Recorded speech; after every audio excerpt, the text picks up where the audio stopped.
Before we get started today, we'd just like to send a quick shout out to one of our most prolific and best authors here, Gilles Messier, who, if you like the few hundred videos that he's done for this channel, please do check out the link in the description below to his own channel, Our Own Devices, where you'll find him covering in fascinating detail everything from radios to reactors to rocket launchers, breaking down the history and workings of the cleverest technology of yesteryear that humans have created. And now, today's video.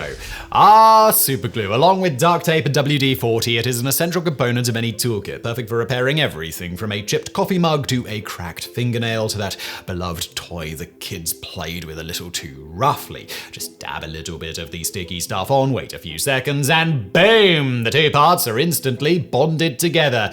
And also to your hand. Love it or hate it, superglue is one of the most successful adhesives in the world, accounting for more than $400 million in sales worldwide. And in addition to helping with minor home repairs, the substance has found applications in a wide range of fields, including medicine and criminal forensics. But how did this powerful and versatile adhesive first come to be? Well, as with many inventions, superglue owes its existence to one person being in the right place at the right time. And that person was Dr. Harry Coover. Harry Wesley Coover Jr. was born on March 6, 1919 in Newark, Delaware. His illustrious career as an inventor almost never happened, for at the age of 16, he was struck by a train while driving and fell into a coma for over a month. When he finally awoke, he remembered nothing of his life before the accident. However, Coover would go on to make a full recovery and study chemistry at Hobart College and Cornell University, graduating with a master's degree in 1942 and a PhD in 1944. His thesis was on a commercial synthesis process for vitamin B6, which was adopted by the US Army on the outbreak of the Second World War. Shortly after graduation, Coover landed a job as a chemist at the Eastman Kodak Company in Rochester, New York. At this time, Kodak was looking for a synthetic replacement for the optical glass used to make aircraft gun sights. Among the many materials being studied was a family of polymers known as cyanoacrylates. Normally a thick, transparent gel, when exposed to moisture, cyanoacrylates spontaneously polymerize, the small molecular subunits or monomers assembling themselves into long, stronger, and more flexible chains. However, as Coover later recalled, these compounds quickly proved less than up to the task. Quote, "I was working with some acrylate monomers that showed promise, but everything they touched stuck to everything else. It was a severe pain." Before we get started, let's talk about something we all do, online shopping. Was doing it this morning, but first, a quick question. Have you ever wondered why online prices can vary depending on your location? Well, today's video is sponsored by NordVPN, the ultimate guardian of your online privacy and security. And you might be wondering, well, why NordVPN? Well, with Nord, you can easily connect to servers in different countries, making it look like you're browsing from somewhere else. You can enjoy fair prices and discounts just like a local. NordVPN is the most popular choice for a reason. With a single click, you get top-notch internet security and complete privacy. Your digital life is fully shielded. Frequent traveler? Well, don't worry. With NordVPN, you can access your favorite content from anywhere, just like you were at home. No more missing out. And threat protection? Well, that's like having a guardian angel for all your online activities, keeping you safe from malware, trackers, and annoying ads. NordVPN isn't just any VPN, it's the fastest VPN on the planet, so you'll never experience slow connections. Plus, it has additional features like dark web monitoring, mesh network, and dedicated IP for all of your internet needs. NordVPN not only saves you money, but it also provides the best online security. So what are you waiting for? Dive into the world of NordVPN and its incredible family of products. Go to nordvpn.com/TIFO and get 4 months extra on a 2-year plan. It's risk-free with Nord's 30-day money-back guarantee. And now today's video. So, the team moved on to more promising materials, and cyanoacrylates were quickly forgotten, for the time being at least. In 1951, Coover relocated to the Kodak facility in Kingsport, Tennessee, where he was assigned to a team of chemists researching heat-resistant polymers for jet aircraft canopies. While looking for an adhesive capable of bonding the various layers of canopy together, Coover suddenly remembered the cyanoacrylates that he'd experimented with 7 years earlier. Unlike most adhesives, cyanoacrylates needed no additional heat or pressure to cure, greatly simplifying the manufacturing process. The team thus began experimenting with the compound, synthesizing nearly 1,000 different formulations. One day, Coover's colleague, Fred Joyner, attempted to measure the optical properties of formulation 910 by spreading the compound between the prisms of a machine called a refractometer. To his horror, however, the compound immediately cured, permanently bonding the prisms together.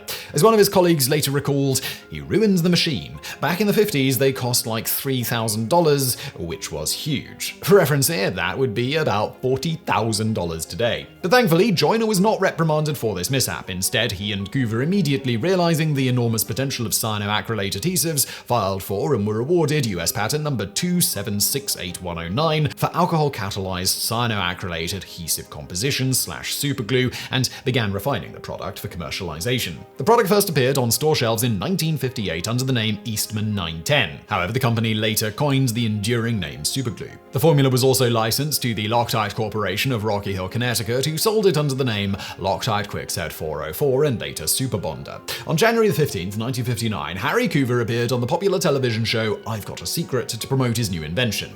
On live television, Coover used a single drop of superglue to bond a metal bar to a cable, then he and host Gary Moore grabbed hold of the bar and were hoisted off the stage, supported only by a thin layer of adhesive. Cooper would later appear in several television advertisements endorsing various formations of superglue.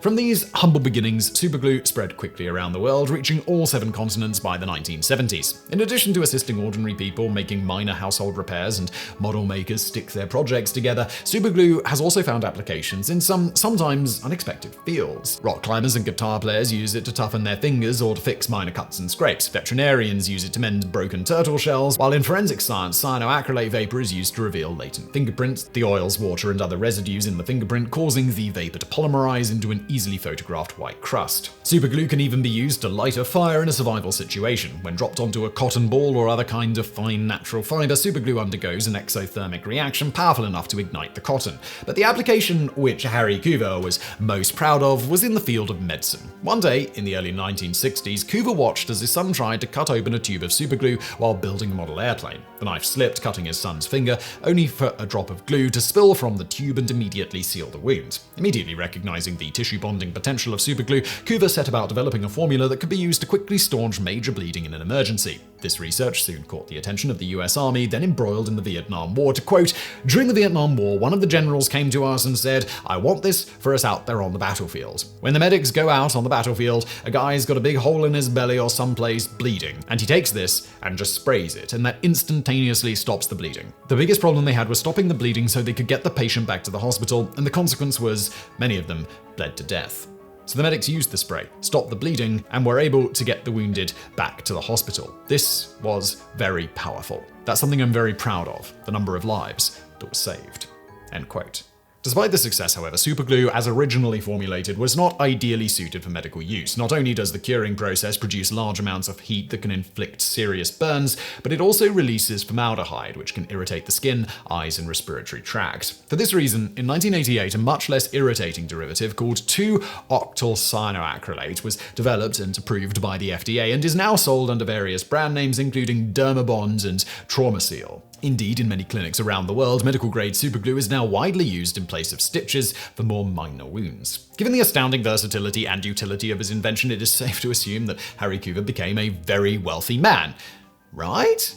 Alas, this is not the case, for while Kodak might have originated the product, they did not manage to capitalize on its success, and in 1980 the rights to superglue were sold to the National Starch Company. As a result, Harry Coover never received any royalties from his creation, but this did not prevent Coover from having a remarkable career. By the time of his death of congestive heart failure on March 26, 2011, Coover held 460 patents, including for graft polymerization, olefin polymerization, and organophosphorus chemistry. Over his nearly 60-year career, he authored 60 papers and served as vice president of Eastman Kodak, director of research and development at Eastern Kodak Chemical Division, president of new business development at the Loctite Corporation, and board member at Riley Industries. The many awards he received for his lifetime of work include the Industrial Research Institute Medal Achievement Award, the National Medal of Technology and Innovation, and an induction into the National Inventors Hall of Fame. And despite having invented many other products and processes, Coover was nonetheless proud of his most famous invention. His widow, Muriel, stated shortly after his death, quote, "I think he got a kick out of being Mr. Superglue. Who doesn't love superglue?" Nonetheless, Coover acknowledged the key role of luck in his discovery, stating in an interview, "The cyanoacrylate adhesive invention and discovery really involved one day of serendipity and about 10 years of hard work." But whatever the case, one thing is clear. Superglue, like all good ideas, just sort of stuck.